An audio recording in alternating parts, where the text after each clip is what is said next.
अस्सलाम वालेकुम, मैं हूं फैसल अली और आप मेरा यूट्यूब चैनल देख रहे हैं। बहुत बड़ी डेवलपमेंट सामने आ रही है इराक से, जहां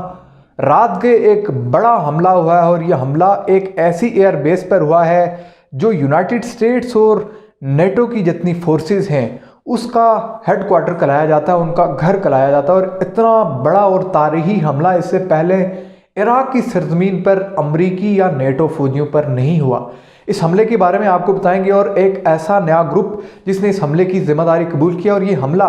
एक ऐसे वक्त में सामने आ रहा है जब इससे ठीक एक हफ्ता पहले इराक के ही एरबिल एयरपोर्ट पर एक बड़ा हमला हुआ और उसका जो जिम्मेदारी जो कबूल की वो भी उसी ग्रुप ने कबूल की जिसने इस हमले की जिम्मेदारी कबूल की है। इंतहाई अहम हक़ाइक़ इस बारे में आपको आगाह करेंगे। इससे पहले हम आगे बढ़ें, अगर आप हमारे चैनल पर नए हैं तो चैनल को सब्सक्राइब करें, वीडियो को लाइक करें और बेल आइकन ज़रूर दबाएं ताकि आप आने वाली अपडेट से आगाह रह सकें। अब बड़ी डेवलपमेंट सामने आ रही है इराक में कशीदगी के हवाले से, जहां हम ये देख रहे थे कि गुज़श्ता बरस जब 3 जनवरी 2020 को ईरानी जनरल कासिम सुलेमानी के साथ इराक के एक नामवर जनरल जो थे अबू महदी अल मुहंदिस, इनको टारगेट किया गया एक ड्रोन स्ट्राइक के ज़रिए से यूनाइटेड स्टेट की जानिब से। उसके बाद से फौरी तौर पर इराकी पार्लियामेंट ने एक कानून पास किया था जिसमें इन्होंने वाज़े किया था कि अब अमरीकी फ़ौजियों का इराक में रुकना हमारे लिए नाकाबिल कबूल है, इनको फौरी तौर पर इराक से निकलना होगा। इस एतबार से एक बिल जो है वो इराकी पार्लियामेंट ने पास किया और इस बिल में इस चीज़ को यकीनी बनाया गया कि अब अमरीकी अफवाज यहाँ से निकल जाएं। लेकिन इस बिल को बड़े पैमाने पर अमेरिका की जानिब से रद्द किया गया। लेकिन इसके बाद से मज़ामत जो थी इराक में उसमें बड़ी हद तक तेज़ी आती गई। इसमें अहम तरीन डेवलपमेंट्स हमें इराक और ईरान के माबैन ताल्लुकात के हवाले से भी देखने को मिली, क्योंकि एक बड़े पैमाने पर आम जो एक नैरेटिव है, एक बयानिया है, एक थीम है कि इराक में मौजूद बहुत सी ऐसी फोर्सेस, ऐसे फाइटर ग्रुप्स मौजूद हैं जिनको बड़े पैमाने पर ईरान की हमायत हासिल है। दूसरी जानिब आपको ये भी बताते चलूँ कि इस वक्त जिस ग्रुप ने ये जिम्मेदारी कबूल की है, ये ग्रुप जो है बिल्कुल ही नया है और इसने गुज़श्ता हफ्ते जो एक बड़ा हमला एरबिल एयरपोर्ट पर किया था और वहाँ पर जो इन्होंने रॉकेट्स इस्तेमाल किए थे वही रॉकेट्स इस हमले में भी इस्तेमाल हुए हैं। गुज़श्ता हफ्ते जो होने वाला हमला था एरबिल एयरपोर्ट पर, उस हमले के नतीजे में जो एक ज़िम्मेदारी कबूल की गई थी इस ग्रुप की जानिब से और जो इन्होंने चश्म कुशा इंकशाफात किए वो बड़े खौफनाक थे। इन्होंने ये कहा था कि हमने 24 रॉकेट फायर किए हैं और ये सिर्फ 7 किलोमीटर के फासले पर से फायर किए गए थे जो पिछले हफ्ते अटैक हुआ। और इस वक्त जो अटैक हुआ है ये अटैक हुआ है सलाउद्दीन, एक इराक का प्रोविंस है, उसका ये इलाका है जिसको कहा जाता है बलद एयर बेस। ये बलद एयर बेस जो है यहाँ पर यूनाइटेड स्टेट्स के और नेटो के ट्रूप्स एक बड़ी तादाद में मौजूद हैं और इसको अब की बार निशाना बनाया गया है और अब की बार भी वही रॉकेट्स इस्तेमाल किए गए हैं जो पिछले हफ्ते होने वाले हमले में इस्तेमाल किए गए थे। तो एक चीज़ इंतहाई अहम है कि ये जो ग्रुप एक नया ग्रुप है इराकी, जो इराक में अमरीकी हमायत याफ्ता जो अलायंस है वो भी ये दावा कर रहा है कि ये एक नया ग्रुप है और ये भी शुबा ज़ाहिर किया जा रहा है कि इसको बड़े पैमाने पर ईरान की जानिब से हमायत हासिल है। एक चीज़ बड़ी वाज़ेह है कि ये हमला ऐसी जगह पर हो रहा है जहाँ से कुछ फासले पर वो इलाके शुरू होते हैं। अगर आप मैप में देखें जो जिनको कुर्दिस्तान रीजन कहा जाता है और ये इलाके एक जानिब ईरान के साथ ये बॉर्डर लगते हैं तो दूसरी जानिब इनके बॉर्डर्स तुर्की के साथ लग रहे हैं। एक इंतहाई अहम चीज़ जो इन तमाम तर वाक़यात से जुड़ी हुई है, क्योंकि 3 से 4 रोज़ कबल हमने एक वीडियो में आपको बताया था जिस तरह से कि तुर्की की जानिब से सख्त तहफ़्फ़ुज़ात सामने आए थे यूनाइटेड स्टेट्स के हवाले से कि यूनाइटेड स्टेट्स जो है एक जानिब वो सीरिया में जो कुर्दिस्तान के हामी लोग हैं उनकी सपोर्ट कर रहा है, उनके जो YPG और PK के ग्रुप्स हैं इन लोगों को सपोर्ट कर रहा है और ये लोग तुर्की के ख़िलाफ़ एक बड़े पैमाने पर ऑपरेशंस कर रहे हैं, कार्रवाइयाँ कर रहे हैं। और इसकी एक ताज़ा एग्जांपल सामने आई थी जब तुर्की के 13 सिविलियंस जो थे जो अगवा करने के बाद कत्ल किए गए इन कुर्दिस्तान की बागियों की जानिब से, इन कुर्दिस्तान की फाइटर्स की जानिब से, और तुर्की का एक रिएक्शन सामने आया। तो बुनियादी तौर पर यहाँ पर एक आपको खिचड़ी नज़र आएगी। एक जानिब ईरान का बॉर्डर है, दूसरी जानिब तुर्की का बॉर्डर है और यहाँ इराक है और इराक का वो हिस्सा जहाँ पर कुर्दिस्तान रीजन है اب کردستان کے یہ لوگ سیریا میں بھی جا کر کارروائیاں کرتے رہے، پھر دوسری جانب ترکی کے ساتھ ان کے بڑے تنازعات چلتے رہے اور ترکی سے بھی ایک یہ اپنی آزادی کا مطالبہ کرتے آئے ہیں۔ عراق میں جو کردستان کے لوگ ہیں بڑے پیمانے پر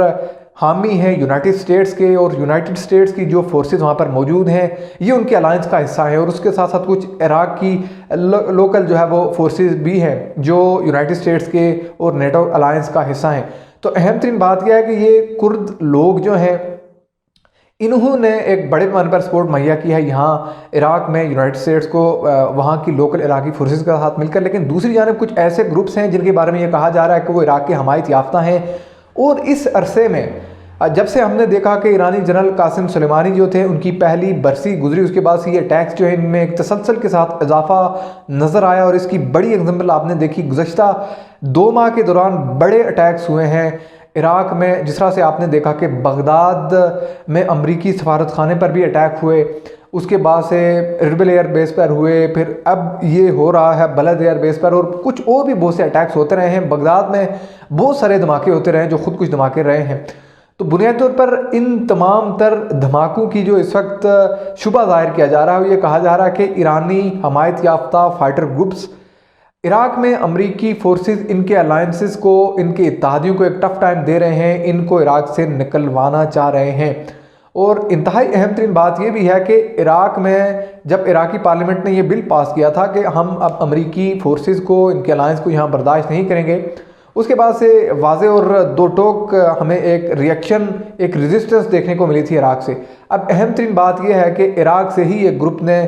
گزشتہ ماہ آپ نے دیکھا کہ سعودی عربیہ کے دارالحکومت ریاض پر ایک اٹیک ہوا تھا، اور اس اٹیک کی ذمہ داری بھی قبول کی تھی، اور یہ کہا تھا کہ ہم ایسے مزید اٹیکس کریں گے۔ تو کچھ ایسے گروپ ضرور موجود ہیں عراق میں جو بڑے پیمانے پر یونائٹڈ اسٹیٹس کی پریزنس کو چیلنج کر رہے ہیں، ان کے خلاف ریزسٹ کر رہے ہیں، اور اس کی ایک بڑی مثال یہ ایک فائٹر گروپ ہے جن کا نام جو ہے وہ بڑا مشکل ہے پروناؤنس کرنا، بہرحال ہم یہاں کیپشن میں آپ کے لیے لکھ رہے ہیں۔ انتہائی اہم ترین بات یہ ہے کہ گزشتہ اٹیک جو ہوا اربل ایئر بیس پر، اور اس کے بھی تانے بانے ملائے گئے ایران سے، لیکن ایران نے ان تمام تر جو واقعات ہیں، جو حملے ہیں، ان کی تردید بھی کی، اس کی مذمت بھی کی، اور یہ بھی کہا کہ اس کا ان سے کوئی تعلق نہیں ہے۔ اب یہ جو نیا ایک گروپ ہے یہ انتہائی اہم اور بڑا مضبوط ہے، جس طرح سے پچھلے اٹیک میں اس نے کم از کم اس کے مطابق 24 راکٹس فائر کیے، اور 7 کلومیٹر کے فاصلے پر سے انہوں نے اربل ایئر بیس پر حملہ کیا تھا، اور اب انہوں نے بلد ایئر بیس پر حملہ کیا ہے جو